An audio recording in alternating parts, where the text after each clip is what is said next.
Okay guys, today I'm going to be showing you my daily cow moving routine, so stay tuned.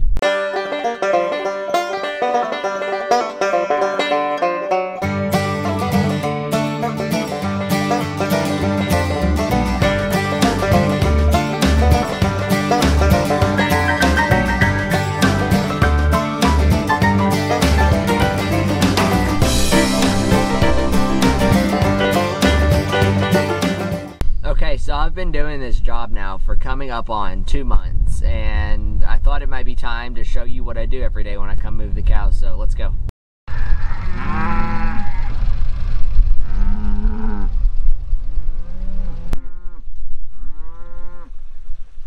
What happened? Okay, so when we built this, we built it wrong, and we put the water trough on the wrong side.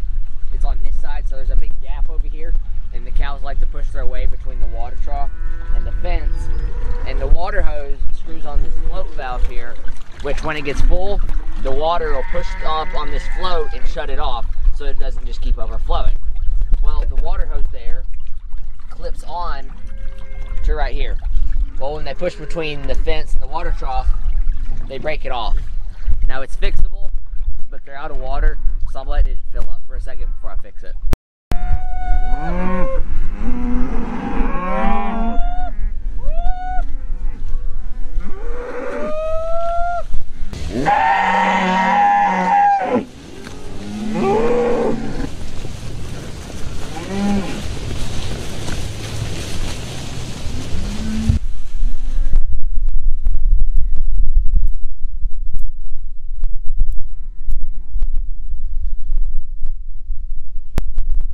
So right now we don't have any shade built for them, and it's been pretty hot this last week. So the pen we just took them out of right here, we let them into the new one, and we're taking up the wire between them so they can go between both pens, so we don't have to move their water trough. And this pen has a couple of trees for shade. So I'm gonna reel this up and then we'll get back with you. So I know the kids took y'all along to move cows this morning, and this wind is brutal today. I'm so sorry. I think we got a front coming in today, but they actually noticed a problem while they were back here, and they did good. They came and they actually called me, and then they came and got me. So Lane and I are going back here to take care of it. I will show you when we get there what is going on. All right, so Lane and I are back here at the cows. If you remember back when we first got the cows and we had the whole shipping fever fiasco, and if you are new to our channel and don't know about that, go back and check out some of those videos about when we first got our cows back in the winter. They all got shipping fever. We wound up having to run them through the corral and give them some medications and stuff. We lost some, and but when we were doing the epic working day and running them through and medicating them and taking temperatures and all that, a calf came through, and I told Ben at the time, I said, this is the worst one of all. It was like, its breathing sounded like, it was awful. It was awful to listen to something be in that kind of shape. We took good care of it. We medicated it several times trying to get it better. And we just kept thinking, we're going to come out here tomorrow and that thing's going to be dead, because it was just, it sounded horrible. But the thing just kept living. This little guy is a fighter. He was by far the worst on the sickness and the pneumonia and all that of all the cows. And he's lived all this time, months and months and months. But he never got over the loud breathing ever since then. He's well, but he just had so much scarring and damage in there. You can hear him breathing from across the field. There's nothing else we could do for him. Like I said, he's well. But Lane came out here this morning, and he got nicknamed, let me tell you that, he got nicknamed Triple X, because when we were doctoring all the cows, we were putting spray paint on their backs, especially of the worst ones, and when he came through, he was so bad, we put 3 red X's on his back, like, this one's terrible. And so we just started calling him Triple X just to identify him, which became funny, because when Ben and I were first married, this is hilarious. We used to watch VWFF is what it was called at the time, and their Triple X was a fighter on there, and this guy is a fighter. He really fits his name. But Lane came back here this morning, and he's laid over on his side. Lane thought he was dead. You want to kind of tell him what he looked like? So kind of tell him what you saw when y'all came back here.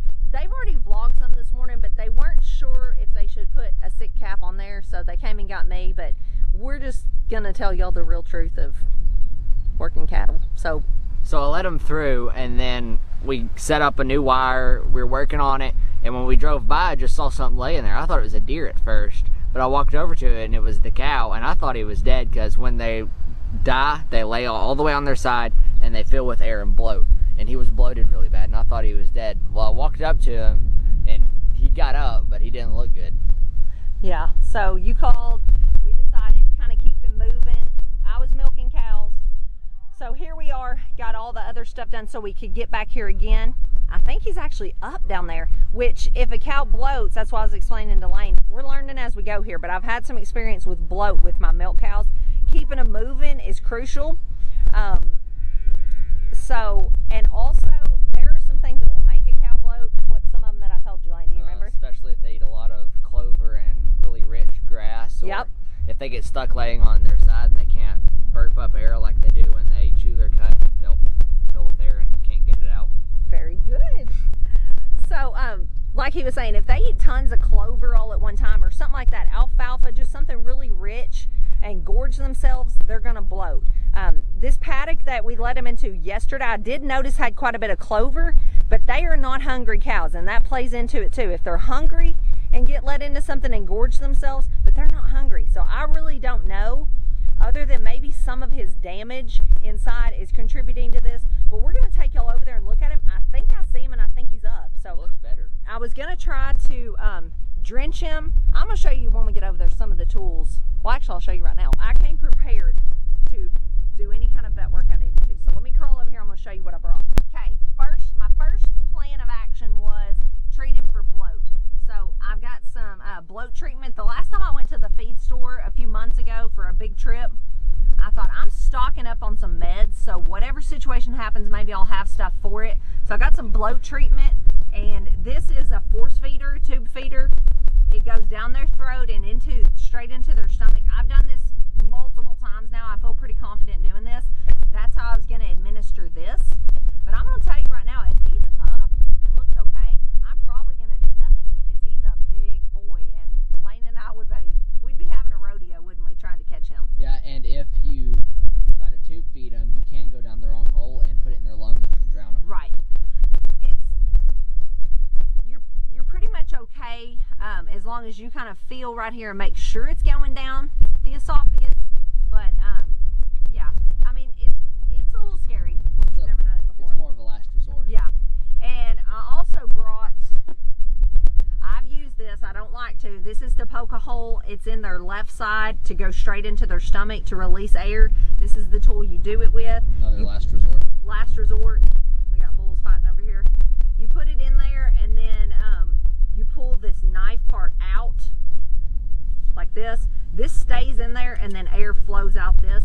We've done it a couple different times. It's not something you want to just go out and just, oh, I think they need it, and just do it. But if you have to do that, you're better off to give some sort of antibiotic, because you are introducing bacteria into their body. So, and then my handy dandy nasty rectal thermometer for cows. So that's what all I brought, not knowing what I was going to do, but we're going to go over there and look at him and see. I think we're going to do nothing, but Lane, let's go check him out. Meanwhile, we got bulls having a standoff.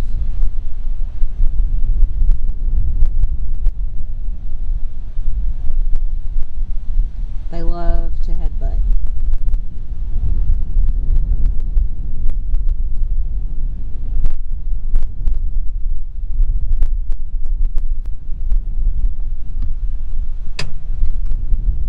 Okay, I don't know how well y'all can see him, but he's the yellow one over there. I wish he'd come over here. He's super cute. He's quickly become my favorite just because of the problems he's had. But I think in this situation, I'm just going to do nothing. He still looks bloated if you look at him from the back or the front. A head-on look at him. But he's walking around, and that's the best thing he could do.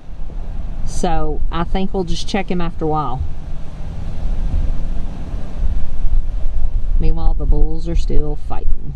Alright guys, so we got the cows moved. we got the next day's paddock set up, and the reason we do that is because it makes a second wire and a second pin, which creates a second wire barrier in front of them. So if, like you saw the bulls fighting, if they push through the one that's creating their pin, they're still contained and they can't just go wherever they want. So we got that done. We didn't have to move the water because we let them back into the days before paddock just so they could have some shade. And we took care of the sick cow. So that's usually not the sick cow, but that's what I do on a daily basis. So thanks for coming along with me, and thank you for watching. If you liked the video, please give us a thumbs up. Don't forget to ring the notification bell so you don't miss out when we post a new video. And thanks for watching, and God bless.